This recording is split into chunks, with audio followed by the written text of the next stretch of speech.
My name is Roger Armstrong, and I was a psychic child born in 1930. And these are my stories of my training and my development of my psychic abilities. Now, in the other tapes, I talked about being trained to lift things and how my grandpa told me never to make things weightless. Always give them some body. And his example was when you're shoveling manure, you don't want the manure floating around the barn. Now, when I was home, though, there was a woods near my house in a valley. Now, the valley was about 1.5 miles to 2 miles wide. And it circled Cleveland. It was called the Emerald Necklace. Now, I would go down into the woods and I would practice my lifting. And I would talk to the animals and draw with them.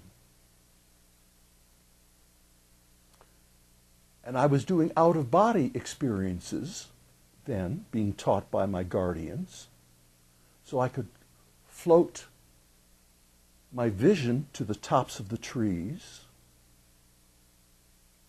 and through their eyes then draw the vistas that I saw. I didn't have to climb up anymore, though I liked to. So sometimes I would do both. That was the age when I was attracted to girls, and I had girlfriends, and I would teach some of them about energy and to feel the energy of trees and plants and the rocks. Other girlfriends, I taught how to fly.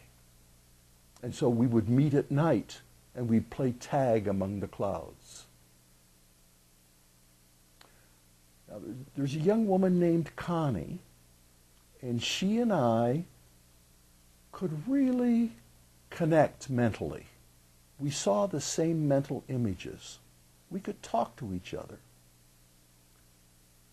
And we started dancing.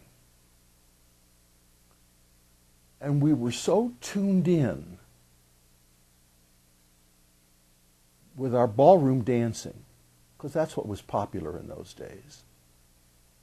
We won most of the contests, dancing contests, in the city of Cleveland.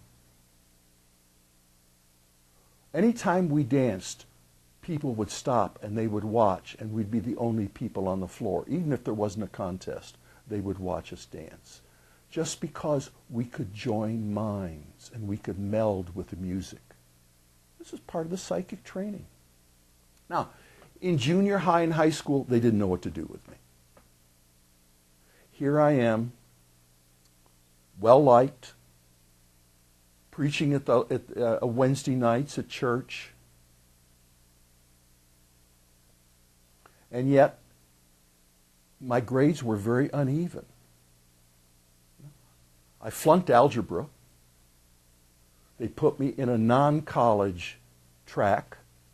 So I got lots of art, lots of shop, and mechanical drawing, and phys ed.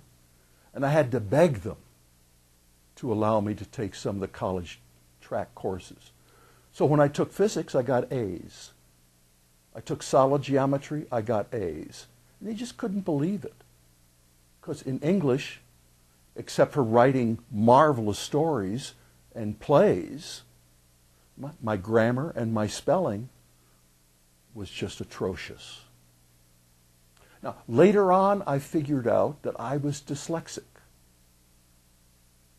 I have a different term for it now. C-E-E-N, aesthesia, E-S-T-H-E-S. Well, maybe we should just leave it out.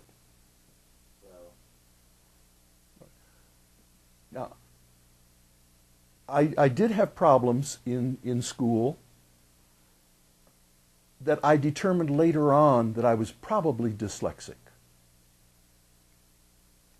Now, the guardians still liked me to draw, and I drew a lot. And on Sunday afternoons, I would take the streetcar to go to downtown Cleveland.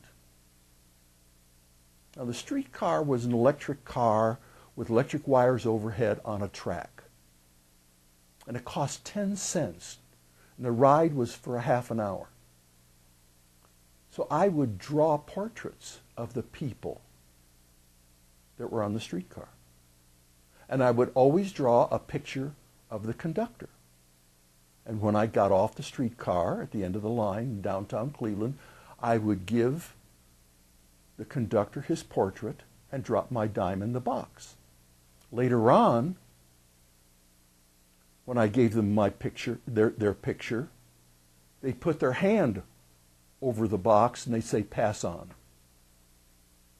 Now later on, 2 or 3 years later, or even later than that, I can't remember quite when it was, but I visited the car barns because they were going to close down the streetcar.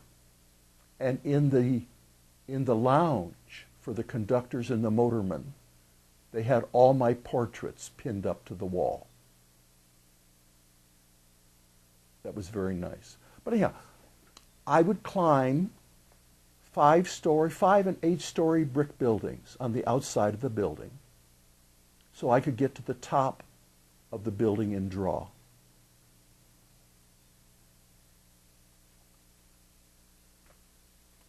Now, when I wasn't drawing on Sundays, I was at church, and since I was on the softball team and basketball team, I became interested in the youth group. I became the president, and I gave Wednesday evening talks. And I talked about all things have life. I would talk about things like you can control your destiny. You have a God within. All these things that I believed in, that were taught to me by my guardians. The last talk that I gave, there was standing room only. And my talks were drawing more people than were showing up on Sunday morning.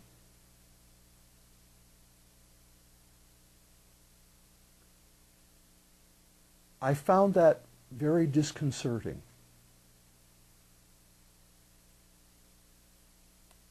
I felt that people were coming because I was such a good speaker that I was entertaining.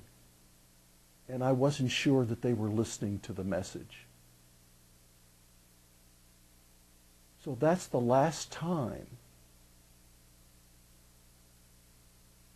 that I ever did a sermon or spoke in a church. I did a talk at the Metaphysical Library in Ashland, and I met 3 men who had similar backgrounds to mine. And that encouraged me. Then how many of us are there out there? Now, I am Roger Armstrong, and I am a psychic child. And the reason I'm doing these stories is I want to encourage you who were psychic children to write your story and to contact me.